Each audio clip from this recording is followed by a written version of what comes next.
संयुक्त मोर्चे ने सोचा कि भाई अब ये 2 आदमी 3 ले भी ले, 17-18 इन लोगों का बहुमत है, हमारी तो ये सुनेंगे नहीं। तो संयुक्त किसान मोर्चे ने शामिल होने से इनकार कर दिया और वो मांग अभी भी लटक रही है। बिजली बिल भी ये बगैर संयुक्त मोर्चे के सलाह मशवरे के पार्लियामेंट में ले आए, अब उसको कानून बना देंगे।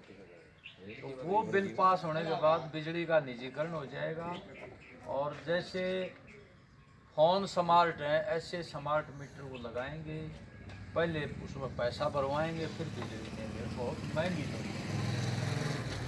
किसानों के लिए और आम जनता के लिए वो इतने बिल होंगे कि वो भर ही नहीं सकते और बड़े सरमाएदार जो है वो मुनाफा कमाएंगे।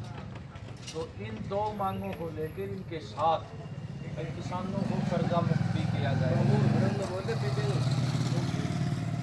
प्राकृतिक आपदा से और भाव ना मिलने से किसानों के कर्जा चले जाए, वो आत्महत्याएं कर रहे हैं।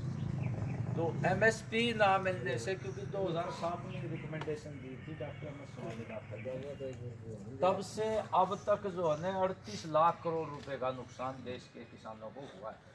अभी पिछले साल जो सरसों का भाव नहीं मिला, एक अर्थशास्त्री ने, जो नाबार्ड का अर्थशास्त्री है प्रोफेसर शेर सिंह सांगवान, उसने आकलन किया 20,000 करोड़ का नुकसान हुआ है सरसों किसानों का हरियाणा। तो एमएसपी की वजह से ना मिलने की वजह से कर्जा चढ़ा है, प्राकृतिक आपदा का मुआवजा ना मिलने से कर्जा चढ़ा है। अभी भी 246 करोड़ बकाया है भिवानी जिले का बीमा, 22 का भी और 23 का। 289 करोड़ मुआवजा बकाया है, जो जनवरी में ओले, बेमौसमी बारिश और ठंड पड़ने से सरसों और गेहूँ बर्बाद हुई थी। तो पूरा मुआवजा नहीं मिलता तो किसान को नुकसान होता है, कर्जा चढ़ जाता है। तो एक बार जैसे बड़े बड़े धरना सेठों का इन्होंने 2014 से लेकर अब तक 23 लाख करोड़ रुपए पट्टे खाते डाले हैं, तो किसान का तो उससे काफ़ी कम है कि भाई एक बार उसको कर्जा मुक्त किया जाए, भाव दे दोगे तो आगे बंद कर दिए। और एक 60 साल के बाद 10,000 रुपये कम से कम पेंशन मिले, क्योंकि किसान मजदूर भी देश के लिए उत्पादन करता है। और साथ में ये मांग है कि पुरानी पेंशन बहाल की जाए। अर्धसैनिक बल हैं, ये अग्नि पथ में जो भर्ती हो रहे हैं हमारे लड़के, इनको भी पेंशन नहीं है, ना इनको शहीद का दर्जा दिया जा रहा।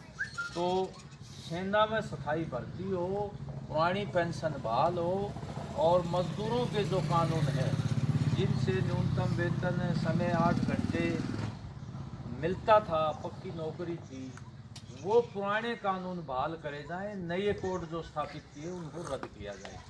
और ये मजदूर किसान जो मजदूर कारखाने में धन पैदा करता है, किसान जो है वो खेतों में धन पैदा करके देश का पेट भरता है, इन दोनों के प्रति सरकार की नीतियां कल्याणकारी हों, उनके बच्चों को रोजगार मिले।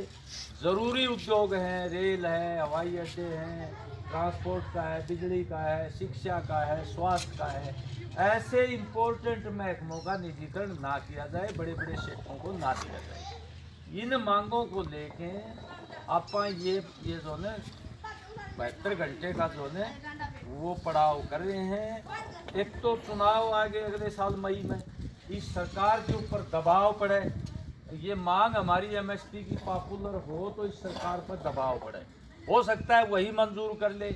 अगर वो मंजूर नहीं करती तो आने वाली कोई भी सरकार है उसकी प्राथमिकता में भी ये मांग लागू हो कि भाई एमएसपी का जो किसान का जो नारा है वो यथार्थ में उसके हित में है, नहीं तो खेती बच नहीं पाएगी, घाटे का सौदा हो गया। तो इन मांगों को पॉपुलर करने के लिए आप ये कार्यक्रम आयोजित कर रहे हैं और इसमें ट्रैक्टरों की जो है आप योजना बनाई है, ताकि रास्ते में जाते हुए हमारी मांग एमएसपी की गारंटी दो, बिजली का निजीकरण वापस लो, किसान मजदूर को कर्जा मुक्त करो, ये नारे लगाते हुए आप गांव में तो जाएंगे तो एक प्राथमिकता विपक्ष की भी और सरकार की भी ये बनेगी कि लोगों को ये बात नहीं मानोगे तो तुम्हें लोग वोट नहीं देंगे, नहीं तो फिर वो अपनी प्राथमिकता तय करेंगे।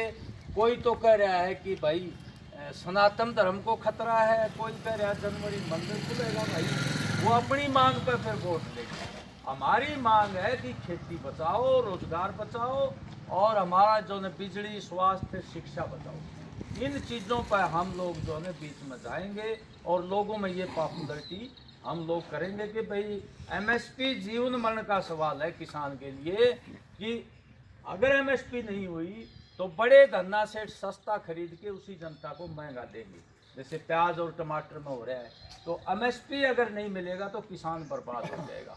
इन मांगों के लिए पॉपुलर करने के लिए हर गांव से एक ट्रैक्टर हो, 20-25 आदमी हो, ताकि वो एक तरह से हमारी मांगों का एक रोड शो भी हो जाए और सरकार पर दबाव डालने के लिए प्रेस भी उसको उठाए, मीडिया भी, क्योंकि आज मीडिया भी बड़े धन्ना सेठों का हो गया। पिछले दिनों हमारी जो मांग उठाई उनको तो अंदर कर दिया कि आप देशद्रोही हो, किसानों को की मांगों का को उठा के आपने देश का यातायात, देश की अर्थव्यवस्था को नुकसान पहुंचाया है। हमारे लखीमपुर खीरी में जो जिस तरह से निहत्थे किसानों पर गाड़ियां चढ़ाई थी, उनको भी अभी न्याय नहीं मिला। वो किसान भी अभी जेलों में हैं, जिन्होंने गाड़ियां चढ़ाई थी वो आराम से मंत्री बने बैठे।